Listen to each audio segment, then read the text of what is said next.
Hi sir, hi madam, ಎಲ್ರಿಗೂ ನಮಸ್ಕಾರ. Finally ನಾನು ಇಷ್ಟಪಟ್ಟಿದ್ದ ಕಾರ್ನ ತೊಗೊಂಡೇ ಬಿಟ್ಟೆ ಅಂತ ಹೇಳೋಕ್ಕಾಗಲ್ಲ, ಬಟ್ ಖಂಡಿತ ಮುಂದೊಂದು ದಿನ ನಾನು ತೊಗೋತೀನಿ. ಸೊ ಇವತ್ತು ದೀಪಾವಳಿ ಹಬ್ಬ ಆಗಿದ್ದರಿಂದ ಫ್ರೆಂಡ್ಸ್ ಬಂದಿದ್ದರು, ಬಟ್ ಇವರಿಬ್ಬರಲ್ಲೊಬ್ಬರು ಈ ಕಾರ್ನ ತೊಗೊಂಡಿರೋದು. ಅದು ಯಾರು ಅಂತ ನೀವು ಗೆಸ್ ಮಾಡಿ ಕಮೆಂಟ್ ಸೆಕ್ಷನಲ್ಲಿ ಹೇಳಿ. ಫೈನಲ್ ಆಗಿ ನಿಮಗೆ ಈ ವಿಡಿಯೋದಲ್ಲಿ ರಿವೀಲ್ ಮಾಡ್ತೀವಿ. ನಾವು ಕಾರ್ ಬಗ್ಗೆ ಮಾತಾಡ್ಕೊತಿದ್ವಿ, ಎಲ್ಲ ಚೆನ್ನಾಗಿದೆ ಇಂಟೀರಿಯರ್ಸು ಹಂಗೆ ಹಿಂಗೆ ಅಂತ. ಇನ್ನೇನು ಹೊರಡೋಷ್ಟರಲ್ಲಿ ನನ್ನ ಫ್ರೆಂಡ್ಸ್ ಮನೆಯವ್ರು ಬಂದುಬಿಟ್ಟು ಏನಿವತ್ತು ಎಲ್ಲ ಹುಡುಗರು ಆಚೆ ಸುತ್ತಾಡೋಕೆ ಹೋಗ್ತಾ ಇದ್ದೀರಾ ಅಂತ ಏನೇನು ಅಂತಂದರು. ಅದ್ರದ್ದೆಲ್ಲ ಮಾತಾಡಿಕೊಂಡು ಹಾಗೆ ಹೊರಟ್ವಿ. ಆಮೇಲೆ ನಮ್ಮ ಗ್ರೂಪಲ್ಲಿ ಒಬ್ಬ ಪ್ರೋ ಡ್ರೈವರ್ ಇದ್ದ, ಅವ್ನ ಕೈಲಿ ಕಾರ್ ಕೊಟ್ವಿ. ಅದಾದಮೇಲೆ ನಾನು ಓಡಿಸ್ಬೇಕು ಅಂತ ಕಾರ್ ಎತ್ಕೊಂಡೆ. ಈ ಕಾರ್ ಆಟೋಮೆಟಿಕ್ ಕಾರ್ ಆಗಿದ್ದರಿಂದ ನನಗೆ ಯೂಶ್ವಲಿ ಮ್ಯಾನ್ಯುವಲ್ ಕಾರ್ ಓಡಿಸಿ ಅಭ್ಯಾಸ. ಈ ಆಟೋಮೆಟಿಕ್ ಕಾರೆಲ್ಲ ಅಷ್ಟೊಂದು ಗೊತ್ತಿರಲಿಲ್ಲ. ಆ್ಯಂಡ್ ನನ್ನ ಫ್ರೆಂಡು ಹೇಳ್ತಾ ಇದ್ದ ಒಂದೇ ಕಾಲಲ್ಲಿ ಓಡಿಸ್ಬೇಕು ಅಂತ. ಒಂದು ಸ್ವಲ್ಪ ದೂರ ಆದಮೇಲೆ ನನಗೂ ಆರಾಮಾಗಿ ಓಡಿಸ್ತಿದ್ದೆ ಕಾರ್ನ.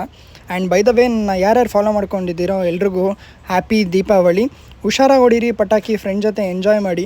ಫೋಟೋಸು ವೀಡಿಯೋಸು ಅಂತೆಲ್ಲ ಹೋಗಿ ಮಕ್ಕ ಕೈ ಕಾಲೆಲ್ಲ ಸುಟ್ಕೋಬೇಡಿ. ಆ್ಯಂಡ್ ಹೇಳ್ತಾ ಫೈನಲಾಗಿ ನಿಮ್ಗೆ ಹೇಳಿದ್ನಲ್ಲ, ನನ್ನ ಫ್ರೆಂಡು ಯಾರೋ ಕಾರ್ ತೊಗೊಂಡಿದ್ದಾನೆ, ಫೈನಲಾಗಿ ರಿವೀಲ್ ಮಾಡ್ತೀನಿ ಅಂತ. ಅವ್ನು ಬೇರೆ ಯಾರೂ ಅಲ್ಲ, ಇವನೇ, ನೋಡ್ಕೊಂಬಿಡಿ, ಶರತ್ ಅಂತ. ಆ್ಯಂಡ್ ನನ್ನ ಕಡೆಯಿಂದ ಸದ್ಯಕ್ಕೆ ಬಾಯ್.